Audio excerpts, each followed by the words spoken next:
আপনার নামটা একটু বলেন। ঋতু আক্তার। ঋতু কি পুরো নামটাই কি ঋতু আক্তার নাকি সাদিয়া জাহান ঋতু? সাদিয়া জাহান ঋতু। আপনি কি আপনার অরিজিনাল নামটা এখানে বলছেন নাকি জি। ছদ্মনাম? অরিজিনাল নামটাই বলছেন। আপনি গল্পটা যখন বলতে আসেন তার আগে আপনার সঙ্গে আমার কথা হচ্ছিল যে আপনি কেন বলতে চান। আপনি ফেস দেখাতে চাননি। আপনি দেখতে মাশাআল্লাহ যথেষ্ট সুন্দর এবং আপনি ফেস দেখাতে চাননি কারণ আপনার ব্যক্তিগত সামাজিক একটা সমস্যার কারণে। আর আপনি গল্পটা মূলত বলতে এসছেন শুধু হালকা হওয়ার জন্যে, নিজের মনটাকে হালকা করার জন্য, রাইট? জি। আচ্ছা, মানে সমাজের কাছে বা কারোর কাছে কোনো কিছু পাওয়ার জন্য এখানে আসেননি। জি না। Listen this girl very very carefully, প্রিয় শ্রোতা। ও কারো জন্য আসেনি, কারো কাছ থেকে ওর কোনো কিছু চাওয়ার নেই। ও শুধু ঘন্টা দুয়েকের জন্য এখানে এসছে, কুমিল্লা থেকে এসছে নিজের মনটাকে একটু হালকা করার জন্য। ওকে, শুরু করুন ঋতু, আপনার যেখান থেকে বলতে ইচ্ছে করে, যেভাবে বলতে ইচ্ছে করে আমি শুনবো এবং লাখ লাখ শ্রোতাকে শোনাবো। আমরা খুব অধীর আগ্রহে অপেক্ষা করছি। আমার নাম ঋতু। আমি এসেছি কুমিল্লা থেকে। আমার বাড়ি কুমিল্লা লাকসাম, নাঙ্গলকোট থানায়। আমরা 4 ভাই বোন। বড় একটা ভাই আছে, দেশের বাইরে থাকে। আমি মেজু। আমার ছোট একটা বোন আছে, তার ছোট আর একটা ভাই আছে। তো ছোটবেলা থেকে আসলে ছোটবেলার গল্পগুলো বলতে চাই না, কারণ ছোটবেলা আমার দিনগুলো অনেক সুখের কাটছে। আমার বাবা মা আমাকে যথেষ্ট, আমাকে না, আমাদের 4 ভাই বোনকে যথেষ্ট আদর স্নেহ ভালোবাসা সব কিছুই দিছে। তো আমি যখন খুব ছোট ছিলাম তখন আম, আমার আগে আমার আরেকটা বোন হয়েছিল। তো বোন মারা গেছিল। তো আমার বাবা খুব মেয়ে পছন্দ করে। সবসময় বলতেন যে আমার যদি 2টা ছেলে না হয়ে আমার যদি 4টা মেয়ে হইতো আমি আরো বেশি সুখে থাকতাম।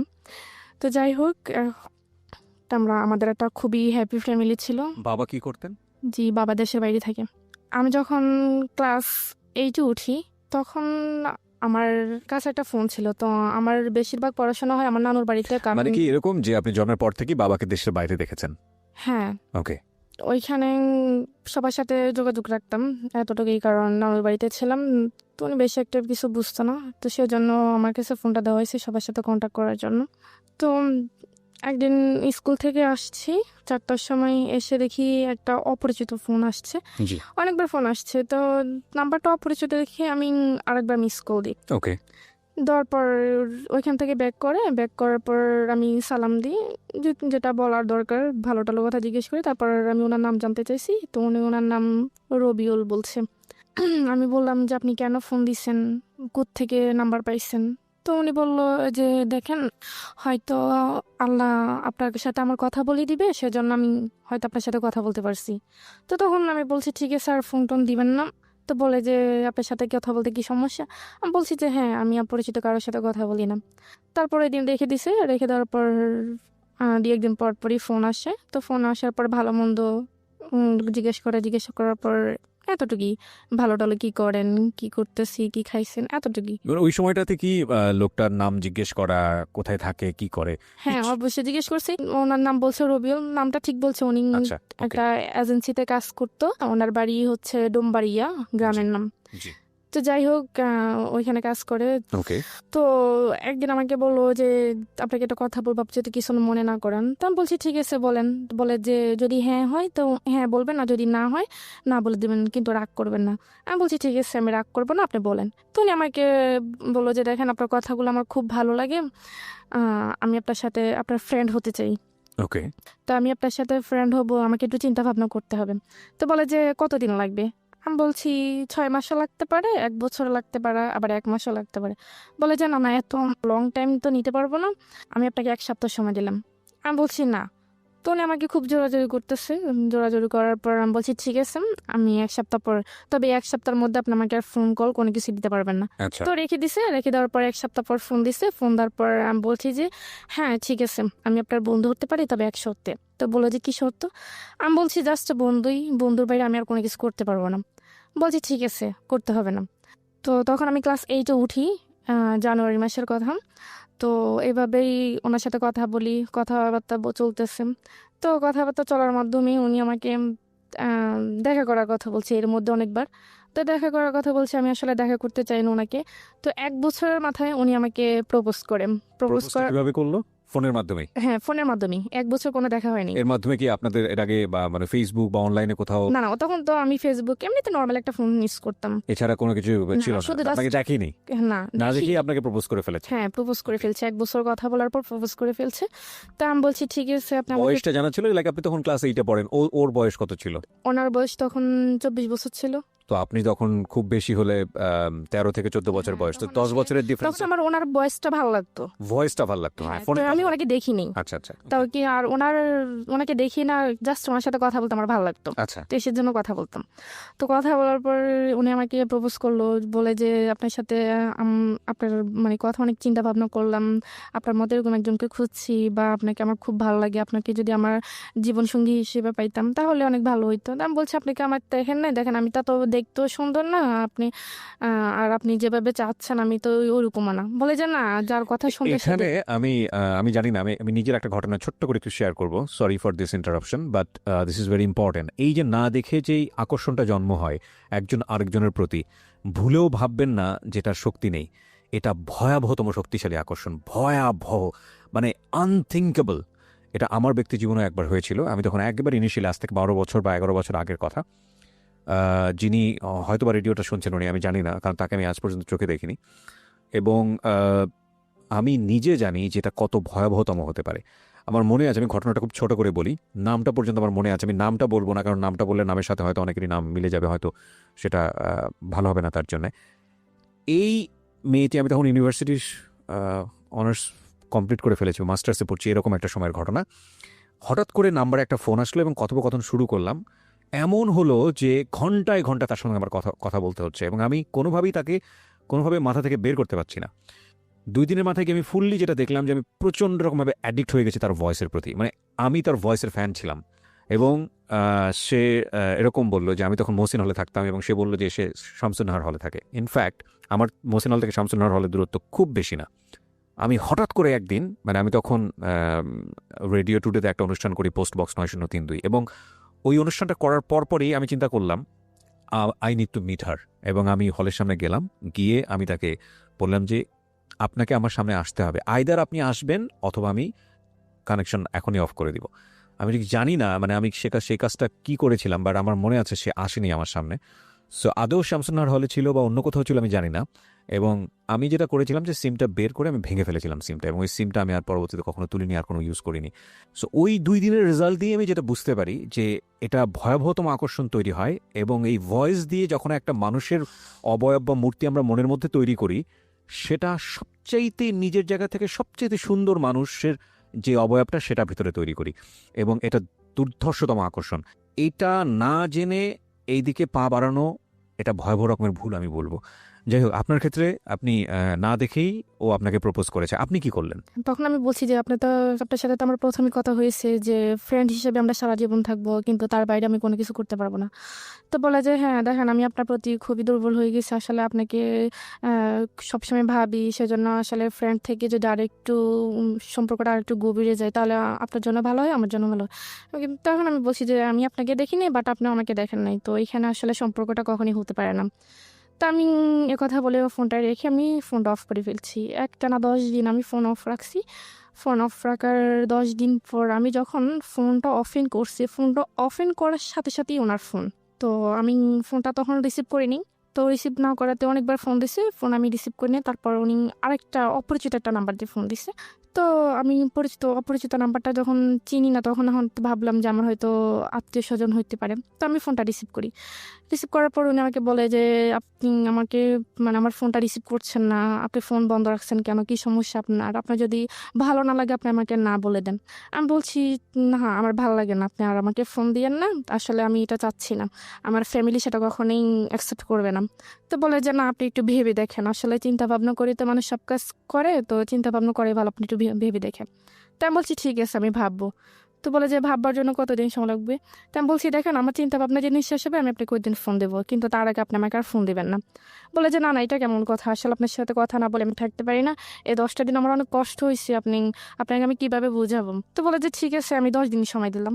তো ঠিক আছে, আমি 10 দিন পর আমি উনি আমাকে ফোন দিল বিকালের টাইমে।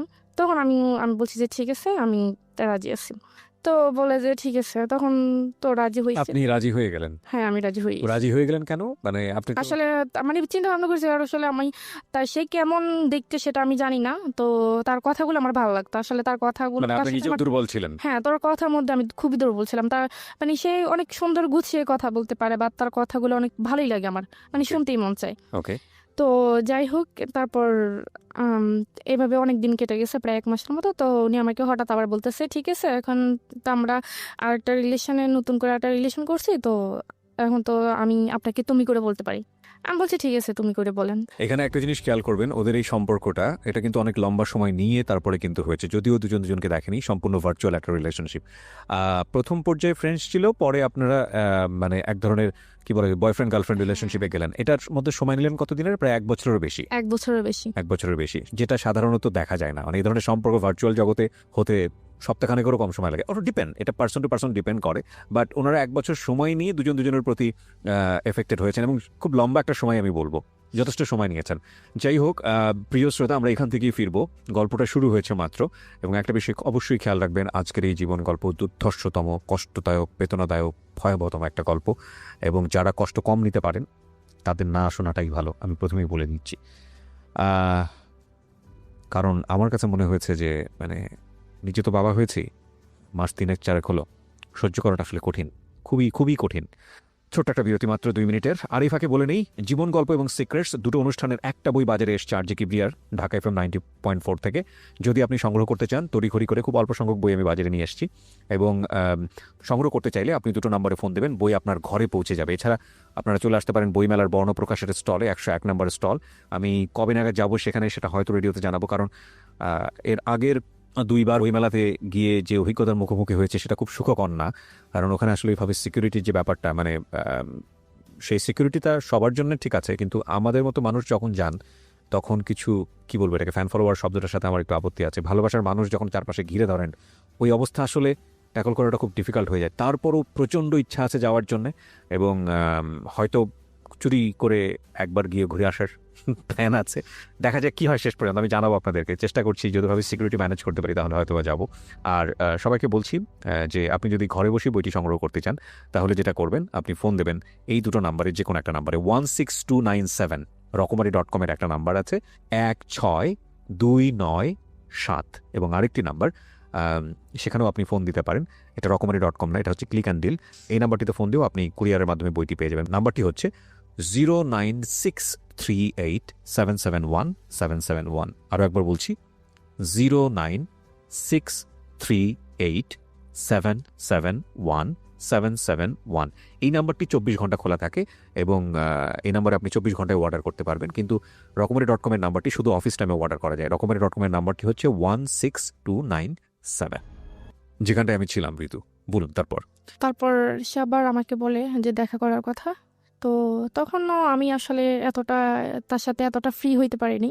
তো তখন আমি আর তাকে বলছি যে না, আজকে দেখা হবে না, বা তাকে এভাবে ঘুরিয়ে ঘুরিয়ে আমি সময় পার করতেছি। প্রায় 1.5 বছর চলে যায় এভাবে। 1.5 বছর চলে যাওয়ার পরে সে আমাকে হঠাৎ একদিন শুক্রবার ছিল, তো আমাকে বলতেছে যে দেখো, তুমি যদি আজকে আমার সাথে দেখা না করো তাহলে আমার তোমার সাথে কোনো সম্পর্ক থাকবে না। তো বলছে যে তুমি স্কুলের সামনে আসবা, আমি ওইখানে আসবো। তো আমি বলছি ঠিক আছে, বিকাল 5টার দিকে। তখন আসলে আমি তখন নানুকে বললাম যে আমি তো বাজারে যাব। তো নানু বললো যে না, এখন এখন বাজারে দেওয়ার দরকার নেই, তো তোমার মামা আছে, তোমার মামাকে বলো, যদি উনি চাইতে দেয় তো তুমি যাও। তখন আসলে মামার কাছে তো বলতে পারবো না, কারণ মামার কাছে বলবে যে তোমার কি লাগবে, তুমি আমার কাছে বলো, তোমার যাওয়ার দরকার নেই। তখন আমি বলতে পারি না, তো যে কোনো কারণে আমি বাইরে হইতে পারি না। তখন আমি ওকে আর বলতে পারিনি যে মানে আমি আসবো না। তখন আমি আবার ফোনটা অফ করে ফেলছি। যে তখন সে আমাকে অনেকবার ট্রাই করছে, আমার ফোনটা তখন মিস কল অ্যালার্ট চালু ছিল। তো আমি যখন ফোনটা অফ করছি, দেখি যে সে আমাকে প্রায় 1000-এর উপরে ফোন দিচ্ছে। তো সে আমাকে রাগ করে 2-3 দিন ফোন দেয় নাই। 2-3 দিন ফোন না দেওয়াতে আমিও ফোন দিই নাই। তো 2-3 দিন পর সে নিজে আমাকে আবার ফোন দিছে। ফোন দেওয়ার পর বলতেছে তোমার কি সমস্যা, তুমি আমার সাথে দেখা করলো না কেন? তো আমি বলছি আমার সমস্যা ছিল, আমি বাইরে হতে পারিনি। তো বলে যে বাইরে হইতে না পারলে তুমি আমাকে বলতাম। তা আমি বলছি বললে হয়তো আপনি এটা অন্যভাবে নেবেন, সেজন্য আমি বলতে পারিনি। তো তাকে সরি বলছি। তো সরি বলার পর সে যাই হোক, সেটা সমাধান হয়ে গেছে। কথা চলতে চলতে 2 বছর, তখন 2012 সাল, 2012 সালের লাস্টের দিকে আমি, আমার বোন, তখন আমার আব্বু বাড়িতে আসছে বিদেশ থেকে। বাড়িতে আসার পর আমাকে বাড়িতে নিয়ে আসছে।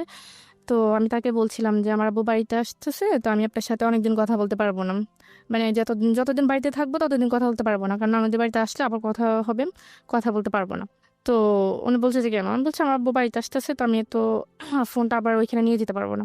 তো বলে ঠিক আছে। তখন আমি বাড়িতে আসছি, আসার পর তা আমার আব্বু, আমার বোন, আমার ছোট ভাই, আমার বোনের একটা ফ্রেন্ড ছিল, আমার মামাদের বাসা আসবো ঢাকায় উত্তরায়।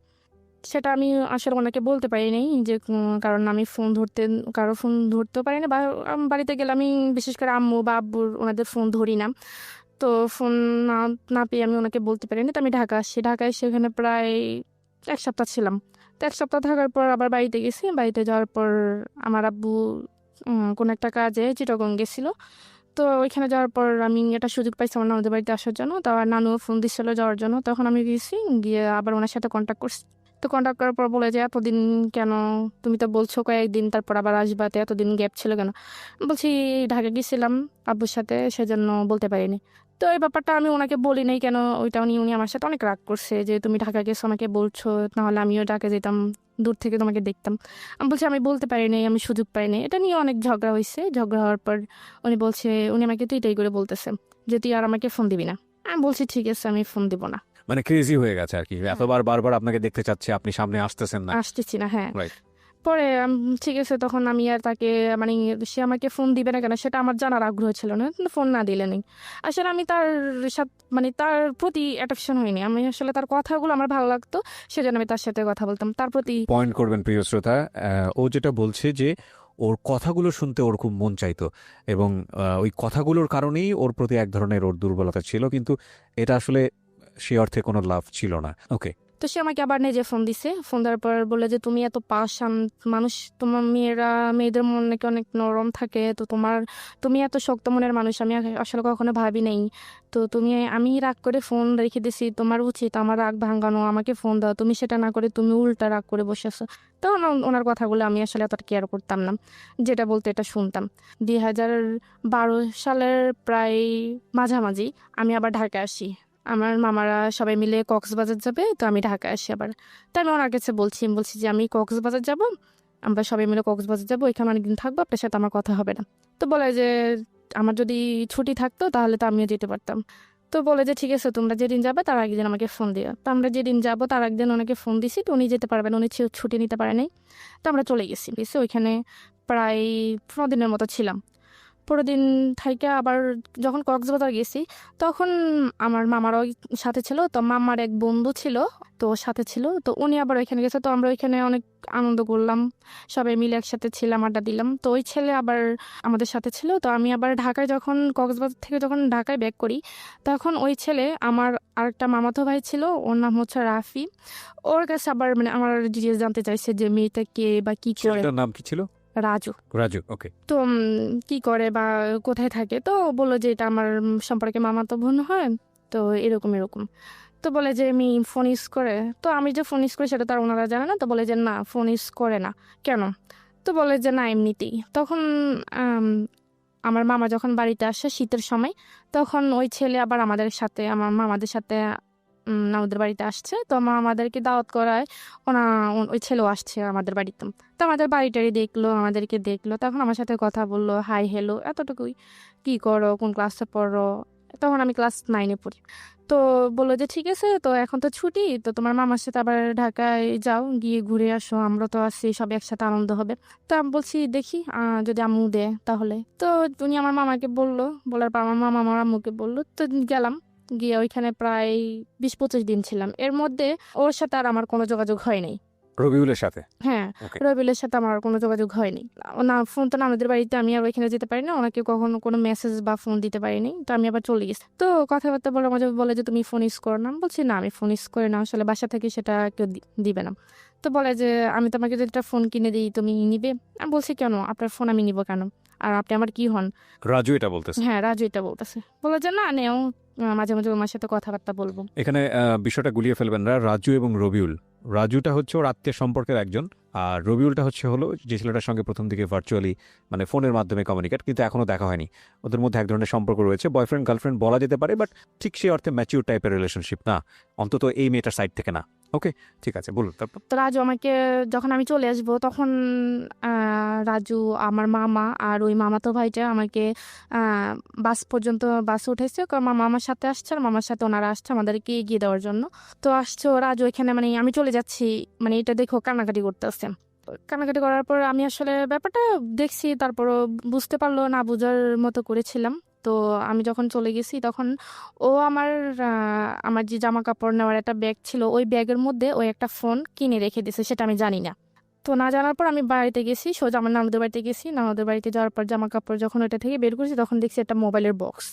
তো আমার কাছে আশ্চর্য লাগতেছে, মোবাইলের বক্স এটা কে দিল। তখন আমি কাউকে বিষয়টা না বলে আমি এটা খুললাম, খুলে দেখি একটা phone, mobile phone, Samsung mobile phone ছিল। ওইটার মধ্যে আবার একটা চিঠি ছিল। তো দেখলাম, দেখার পর চিঠিটা পড়লাম। চিঠির মধ্যে লেখা ছিল যে মানে রাজু যে আমাকে ফোনটা দিছে সেটা যেন আমি কাউকে না বলি, সেটা শুধুমাত্র আমাকে দিছে আমার সাথে একটু কথা বলার জন্য বা খোঁজ খবর নেওয়ার জন্য, বাস এতটুকুই। আর যদি আমার ওর মোবাইলটা আমার নিতে ইচ্ছা না হয় তাহলে সেটা ফেলে দেওয়ার জন্য, কিন্তু কাউকে না বলার জন্য, এটা লিখে দিছে। তো লিখে দেওয়ার পর আমি এটা রেখে দিছি, কিন্তু আমি আর ফেলিনি। ওটার সাথে আবার একটা সিমও দিছে, তো আমি ওইটা অফ করছি। করার পর আহ, ও আবার অনেকগুলো মেসেজ করছে। আমি ফোনটা অফ করার পর অনেকগুলো মেসেজ পেয়েছি, কেমন আছি, কোথায় আছি, ওইটা রাস্তার মধ্যে ফোন দিছে। তো আবার ফোনও দিছিল মনে হয়। তখন রাত্রের বেলা আমি আর ওকে ফোন দিই নাই বা মেসেজও রিপ্লাই দিই নাই। তো রাত্রের বেলা সন্ধ্যার দিকে আমার নানু তখন নামাজ পড়তে গেছে, তো আমিও নামাজ পড়ে ফেলছি আগে, নানু পরে নামাজ পড়তে গেছে। পড়ার পর আমি ওই আমার আগের ফোনটা রবিউলের সাথে আবার, মানে আপনি নামাজ পড়েন? হ্যাঁ। বাহ, মাশাআল্লাহ। হ্যাঁ। তো রবিউলকে মিস কল দিলাম। তো মিস কল দেওয়ার পর সে সাথে সাথে ব্যাক করলো, ব্যাক করার পর রবিউলের সাথে কতদিন পরে কথা হচ্ছে? এই প্রায় 1 মাস 10 দিন। 1 মাস 10 দিন কোনো কমিউনিকেশনই ছিল না? জি না। মানে আপনার দিক থেকে আপনি অনুভবই করেননি? না, কোনো অনুভবই করিনি। তার মানে বুঝতেই পারছেন ইট ওয়াজ নট লাভ, অ্যাকচুয়ালি কোনো লাভ ছিল না। নইলে 1 মাস 10 দিন অফ ট্র্যাকে থাকার সময় ও বিজি হয়ে গেছে অন্য কোনো জায়গাতে, রবিউল মাথা থেকে আউট হয়ে গেছে। কিন্তু যখনই ও ফিরে এসছে, সময় হাতে আছে, তখন আবার রবিউলকে সে নক করছে। তারপর ফোন দিলাম, ফোন দেওয়ার পর ও ফোনটা রিসিভ করার সাথে সাথে খুব কান্নাকাটি করতেছে, অনেক, মানে বাচ্চাদের মতো খুব জোরে জোরে কান্নাকাটি করতেছে। আমি কেন তাকে এতদিন ফোন দিইনি। তখন আমি তাকে ব্যাপারটা বুঝিয়ে বলার পর সে আমাকে বলতেছে আমি তোমার সাথে কালকেই দেখা করতে চাই। আমি বলছি এটা কখনোই সম্ভব না, আমি কালকে দেখা করতে পারবো না, আমার যখন সময় হবে আমি তখনই আপনাকে ফোন দিব, আপনি আমার সাথে দেখা করিয়েন। এর মধ্যে রাজু আবার আমার মামাতো ভাই যেটা, যার মাধ্যমে পরিচয় হয়েছিল, সে আবার আমার নানুদের বাড়িতে আসছে। তো রাজু আবার আমার নানুদের বাড়িতে আসছে। আসার পর সে আমাকে ভালোটার কথা জিজ্ঞেস করার পর আমার নানুর সাথে কথা বললো, কথাবার্তা বলার পর সে 2 দিন ছিল। 2 দিন থাকার পর সে আবার চলে গেছে। চলে যাওয়ার 5-6 দিন পর রাজু তার আম্মুকে পাঠাইছে, রাজুর আব্বু নাই, তার আম্মুকে পাঠাইছে আমার নানুর কাছে। পাঠাইছে সে আমাকে বিয়ে করবে, একটা বিয়ের প্রস্তাব নিয়ে আমাকে সে পাঠাইছে। সে কি করতো সেই মুহূর্তে? সেই পড়াশোনা করতো, অনার্স করতো। এই অবস্থায় বিয়ের প্রস্তাব দিয়ে পাঠিয়েছে? হ্যাঁ, আর ওরা মানে ঢাকায় স্থানীয় ছিল। ওকে। প্রস্তাব পাঠাইছে। তো তার আম্মু তো তখন আমাকে দেখে নেয় ঢাকা থাকাকালীন, তো উনি আমাকে দেখছে, টাকার পর আমার নানুকে ডিরেক্টলি বলছে যে আপনার নাতিকে তো আমার ছেলে খুবই পছন্দ করে, তো আপনাদের যদি কোনো আপত্তি না থাকে তাহলে আমরা এখানে একটা আত্মীয়তা করতে পারি। তো আমার নানু বললো যে দেখেন আমি তো ওর গার্জিয়ান না, ওর আব্বু আছে, আম্মু আছে, আমার ছেলেরা আছে, ওদের সাথে কথা বলতে হবে, আপনি ওনাদের সাথে কথা বলেন। তো রাজুর আম্মু একদিন ছিল, তারপরের দিন সকালবেলায় চলে গেছে। চলে যাওয়ার পর আমার নানু আমাকে বলতেছে যে তো রাজুর সাথে তোর কি? আমি বলছি তো না কিছু না, এমনিতে কথাবার্তা, তো এরকম কিছু না। তো বলে যে সত্যি? আমি বলছি যে হ্যাঁ। বলে যে না থাকলেই ভালো। তো আমি আর জিজ্ঞেস করি না যে কেন আসছে বা কি আসে বিষয়। তখন আমার আব্বুর কাছে বলছে আমার মামা, রাজুর আম্মু আমার মামার কাছে বলছে, আর আমার মামা আমার আব্বুর কাছে ফোন দিয়ে বলছে।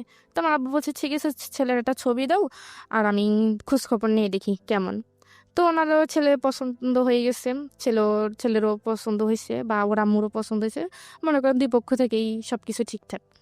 এখন আমার ছোট মামা যিনি, উনি আবার আমার আব্বুকে বলতেছে যে বিয়ে তো হবেই, ছেলেও ভালো বা ছেলের ফ্যামিলিও ভালো, এখন ঋতুকে একবার জিজ্ঞেস করে দেখেন ও কি বলে।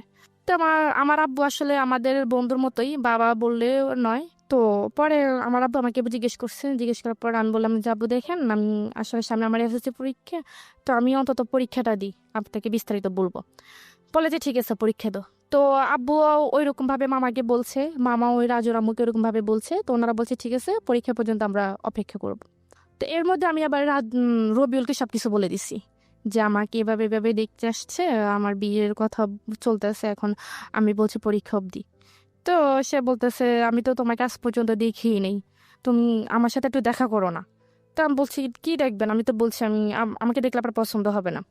তো দেখা এরকম এরকম করতে করতে তখন সে যে একটা এজেন্সিতে কাজ করে সেটা আমাকে বলছে, তখন আমি খোঁজ খবর নিয়ে জানতে পারি এটা আমাকে রং বলছে।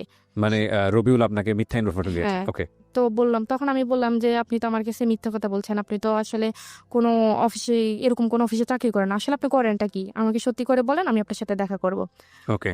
তো বলে যে আমি আসলে একটা প্রাইভেট কোম্পানিতে জব করি, তো যে কোনোভাবে এটা ওই কোম্পানির মালিক পালিয়ে গেছে, এখন আসলে আমার উপর অনেক ধার দেনা, এখন আমি আসলে বাড়ি থেকে বের হতে পারতেছি না, এখন অন্য একটা জায়গায় অ্যাপ্লাই করতেছি। তারপর আমি বললাম তো সেটা আমাকে বললেন না কেন আগে? তো বলে যে বলিনি, এমনিতে আসলে এটা একটু আমি লুকিয়ে রাখছি, এটা বলতে চাইনি। তো আমি বলছি ঠিক আছে। তো তখন তখন আমি তাকে নিজে ফোন দিতাম, আমি তাকে ফোন দিয়ে আমি তার সাথে কথা বলতাম, এমনকি সে আমার কাছে অনেকবার প্রায় 2-3 বার টাকা চাইছে তার মানে পকেট খরচের জন্য। আমি 2-3 বার প্রায় তাকে 10-12 হাজার টাকা দিছি, কিন্তু দেখা সাক্ষাৎ কোনো কিছুই না। আচ্ছা। তখন আমি যখন বিয়ের ব্যাপারটা বলছি তখন আম্মু আমাকে বলল যে দেখ ছেলেও ভালো, ছেলের ফ্যামিলিও ভালো, তুই রাজি হয়ে যা, তা এসএসসি পরীক্ষার পরে বিয়েটা হয়ে যাক, তুই রাজি হয়ে যা, অন্য কোথাও যদি কোনো কিছু থেকে থাকে সেটা বাদ দিয়ে দে। তা আমার আম্মা আমাকে এভাবে বলছে, তখন আমি একটু ডাউট করছি যে আমার আম্মা আমাকে হয়তো একটু সন্দেহ করছে। জি। তো সন্দেহ করার পর আমি তাকে আবার রবিউলকে বলে দিচ্ছি, বলে দেওয়ার পর তা আমি বলছি দেখেন আপনার সাথে যা হওয়ার হয়ে গেছে, আমি আপনার সাথে আর কথা বলতে পারবো না, তা আপনি আমাকে ক্ষমা করে দেন, আপনার সাথে যদি কোনো বেয়াদবি করে থাকি আসলে এভাবে আমি ফ্যামিলির বাইরে যেতে পারবো না। এটা রবিউলকে বললেন? হ্যাঁ, আমি রবিউলকে বলছি। তখন রবিউল তো অনেক কান্নাকাটি, খুব কান্নাকাটি করছে। সে ও কি বাসার ঠিকানা জানতো, আপনার বাসার ঠিকানা? হ্যাঁ, সে আমার বাসার ঠিকানা জানতো, আমি আচ্ছা। তাকে সবকিছুই সত্যি সঠিক বলতেছি। বলেছেন, হ্যাঁ। তখন সে খুবই কান্নাকাটি করছে, সে বলতেছে ঠিক আছে আমি তোমাদের বাড়িতে আসতেছি। আমি বলছি যে না, আমার যদি ভালো চান আপনি কখনই আমাদের বাড়িতে আসবেন না, আর আসলে অনেক খারাপ হয়ে যাবে। তখন আমি তাকে এরকম কোনো কিছু বলার পর সে আসেনি। আসে না পর সে বলছে ঠিক আছে তুমি আমাকে তো বিয়ে করবে না নাকি? আমি বলছি যে হ্যাঁ করবো না। তো বলে যে ঠিক আছে তাহলে তুমি আমাকে আমার সাথে শুধু একবার দেখা করো, একবার দেখা করার পর আমি তোমাকে কথা দিতেছি জীবনে তোমাকে আর ফোন দিব না। তো আমি বলছি একবার দেখা করে কি লাভ? সে বলে যে আমি কেমন মেয়ের সাথে কথা বলছি, মানে তাকে শুধু একবার দেখার ইচ্ছে, আর কিছুই না। আমি বলছি আপনি কথা দিছেন তো? তো সে বলতেছে যে হ্যাঁ আমি কথা দিছি। তো এর মধ্যে সে আবার ব্রাহ্মণবাড়িয়া, সে এখানে একটা আপনার মাইক্রো ক্রেডিট একটা চাকরি পাইছে জি। ব্রাহ্মণবাড়িয়া। তো আমি আবার ঢাকা যাই মামাদের বাসায়। তখন আমার মামার মানে মামানি প্রেগনেন্ট ছিল, তো তখন উনি খুব অসুস্থ ছিল, তো ওনাকে আমি দেখতে গেছিলাম, আমার আম্মু গেছিল সাথে। তো আমার আম্মু গিয়া আমার মামাকে রেখে চলে আসছে। তো আমি ওইখানে ছিলাম, থাকার পর ওইখানে আবার এই যে মামাদের পাশের ফ্ল্যাটে একটা মেয়ে থাকতো, নাম হচ্ছে রিয়া করে। তার সাথে আমার আবার খুব ভালো একটা বন্ধুত্ব ছিল, তার সাথে আমি আবার সবকিছু শেয়ার করছি। তো শেয়ার করার পর সে তখন আমি ঢাকা গেছি, ঢাকা যাওয়ার পর সে আমাকে বলতেছে যে আমি ব্রাহ্মণবাড়িয়ে যাওয়ার জন্য, তার সাথে দেখা করার জন্য। তা আমি বললাম আমি একটা মেয়ে হয়ে আমি আপনার আমাকে ওইখানে কিভাবে যাই?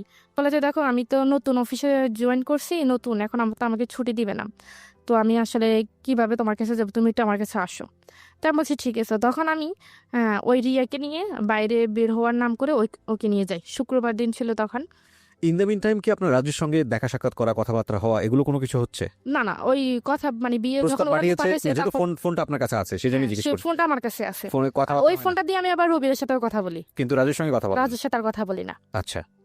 যাই হোক গেলাম ব্রাহ্মণবাড়িয়া বিশ্ব রোড, ওইখানে উনি রবিয়াল আসছে। আসার পর আমরা গেলাম, যাওয়ার পর সে আমাকে ফোন দিছে, তো আমি বোরকা পরে জানি আমি এমনিতেই নর্মাল ভাবে গেছি। তো আসলে